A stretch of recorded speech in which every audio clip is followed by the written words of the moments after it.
everyone, welcome back to my YouTube channel. This is a new series about pandas. Well, in this series, we are going to use Jupyter Notebook again. Well, I'm not providing all the information about Jupyter Notebook because I have already uploaded a video about Jupyter Notebook and how we use it. Moreover, I have uploaded many videos in Python playlist where you can learn Python from scratch. So let's start. What is Pandas and why we need to use it? Well, Pandas is a Python library that gives us amazing tools to do data analysis. Moreover, it's an open source, so it's just free of cost. Well, why do we need it? We can manipulate our data with the help of pandas. We can even join, merge, reshape, and can do many other operations as well. And all these revolves around a structure called as data frame. Well, pandas is a very powerful library for those who are working with data, such as a data scientist, maybe a machine learning engineer, or it may be a deep learning. Anywhere when you are working with data, it is a very helpful library because it makes it easy to work with data. Now, without wasting our time, let's start with the actual stuff. Here, what I'm doing, I'm importing pandas as PD. I'm importing it as PD as it is a common convention to use pandas as PD. Well, in the next step, I will gonna load the data in CSV format using a function read underscore CSV. I'm loading this data, Titanic train data. It is available easily available online. So I'm uploading this data and saving it in a data frame, in a variable, you can say. It's a data frame actually. And to visualize it, what I have to do, I have to just press shift and enter, and you can see here is my data. Well, this is the beauty of Jupyter. We can visualize the data which is not present in other IDEs. So this is it. Well, if this is a data frame, if I have to define data frame in layman words, it's just a combination of rows and columns having data.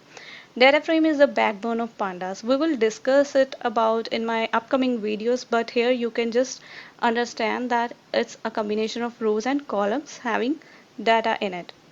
So, well, you can see, guys, it's just a broad overview of our dataset, not all the columns and all the rows. Right? You can see that there are about 156 rows and 12 columns, but we can see that all the rows are not presenting here, not representing all the rows and all the columns, just broad overview. Well, head is a function that returns the top rows. By default, it returns 5 rows. You can see that 1 2 3 4 5, but if you want 10, how many rows you want, you can mention it here. Next comes tail function. Tail function will gives you the last rows.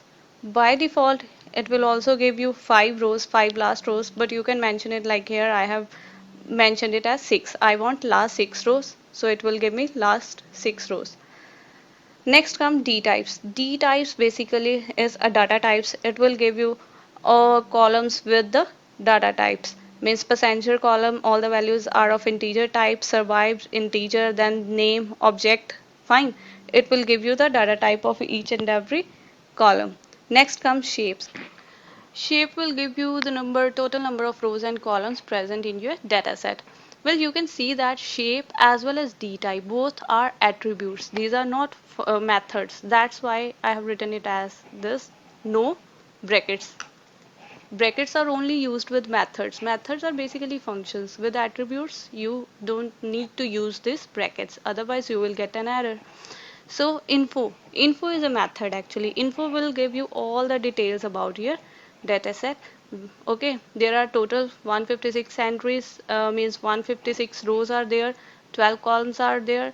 Then it will provide you its type, its a data frame, and all the types of the all the columns. Okay, and how much memory it is using.